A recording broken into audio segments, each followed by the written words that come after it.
Hello, welcome to our classes. I am Dr. K.K. Mishra. This video tutorial is on descriptive questions and answers on KNC 501, Constitution of India, Law and Engineering, a subject taught in AKTU in BTech third year. हमने पिछले video tutorial में अगर आप ध्यान दिए होंगे तो part first में क्वेश्चन 1 टू क्वेश्चन 5 हमने डिस्कस किया था। आज यहाँ पर हम क्वेश्चन 6 टू क्वेश्चन 10 डिस्कस करेंगे। जैसा कि हमने शुरू में बताया था कि constitution of India, legal system और कंपनीज एक्ट 2013 पर ऑलरेडी हमारे यूट्यूब चैनल आर क्लासेस पर कई सारे वीडियो लेक्चर्स एंड एमसीक्यूज पड़े हुए हैं। हमने महसूस किया और हमारे पास इंफॉर्मेशन मिली कि शायद इस बार पैटर्न बदल रहा है, डिस्क्रिप्टिव क्वेश्चंस भी पूछे जा सकते हैं। तो इस वजह से हमने कुछ descriptive questions based on topics अपने तरफ से कंपाइल किए हैं। हमें यकीन है कि आपको ये ज़रूर पसंद आएगा और आपको समझ में भी आएगा बहुत सारे पॉइंट्स। तो let us start taking up those questions. I hope that definitely you will learn a lot और ये आपके एग्जाम व्यू पॉइंट से काफ़ी हेल्पफुल होगा। हम ज़रूर चाहेंगे वीडियो वॉच करने के बाद आप इसको पसंद करेंगे और अगर आप पसंद करते हैं तो लाइक और सब्सक्राइब जरूर करिएगा और बहुत सारे अपने मित्रों को जरूर भेजिएगा जिनको कि इस वीडियो की जरूरत पड़ सकती है। Now come to the questions. Question number 1, sorry here it is 6। Are certain emergency powers reserve for the executive? मान लीजिए ऐसा क्वेश्चन आता है तो इसका आंसर हमने यहाँ कोशिश की है लिखने की। ये इसमें और भी क्वेश्चंस बन सकते हैं, थोड़ा इसमें बड़ा करके लिखा हुआ है लेकिन आपको पूरी बात समझनी होगी। The constitution of India recognises 3 kinds of emergencies. सबसे पहले national emergency. National emergency can be declared if there is a threat to the security of India or a part of India. It must be subsequently approved by Parliament within 1 month and can be repeatedly extended.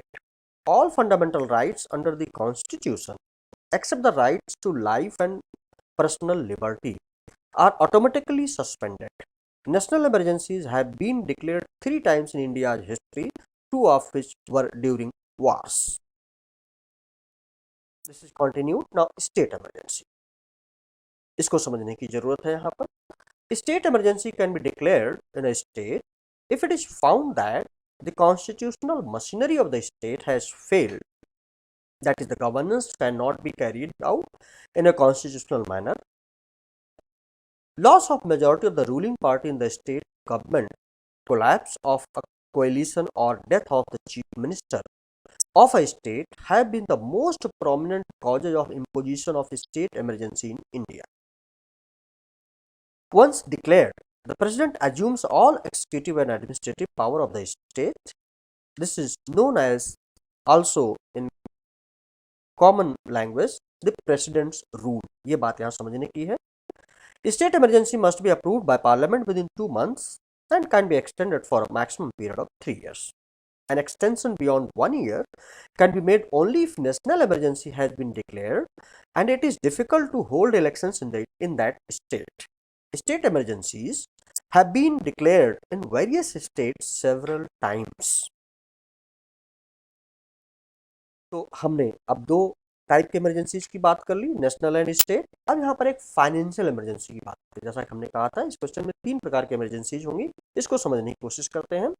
Financial emergency can be declared if the financial stability or the credit of India or any part of it is threatened. Normally, financial emergency can be declared for a period of 2 months but can be extended with parliamentary approval. During a financial emergency, the president can give any directions he or she deems necessary and adequate to states, including to present all money bills to him or her to consider or to decrease the remuneration of public servants. Financial emergency has never been declared in India. ये बात जरूर ध्यान में रखने की जरूरत है। An emergency can be declared only by the President of India, mind it, and with the aid and advice of the Prime Minister and the Union Cabinet. Now let us have another question. That is 7. Are human rights constitutionally protected? अगर ये question आपको लिखना है तो इसका answer इस तरीके से आप लिख सकते हैं, India is a signatory to the universal declaration of human rights. Most of the rights provided in it have been incorporated as fundamental rights in our constitution. These rights include the following, जैसा कि बहुतों को आपको पता भी होगा, otherwise यहाँ लिखे हुए हैं: equality before the law, right against discrimination, equality of opportunity, freedom of speech and expression, movement, religion, peaceful assembly and practicing any profession, right to life and personal liberty. These fundamental human rights differ from other constitutional rights as they are supreme and cannot be diminished by any law, ordinance, custom, or administrative action. Any action that violates a fundamental right is void, whether legislative, executive, or judicial. The right to approach the Supreme Court of India against such violation is itself a fundamental right under the Constitution. So, इस तरीके से answer दे सकते हैं. Now, question number 8. By what means can the Constitution be amended? So, here, amendments to the Constitution of India require a special majority of the Parliament. That is, more than half of the total membership and 2/3 majority of those present and voting. In a few cases relating to the federal structure of the Constitution, amendments require further ratification by at least half of the states, in addition to the special majority of the Parliament. There are also some changes which may be carried out by a simple majority of the Parliament. That is, simple majority means 1/2 majority of those present and voting. This last category of changes is, however, not formally considered to be an amendment to the Constitution. Amendments to the Constitution are not beyond the scope of judicial review.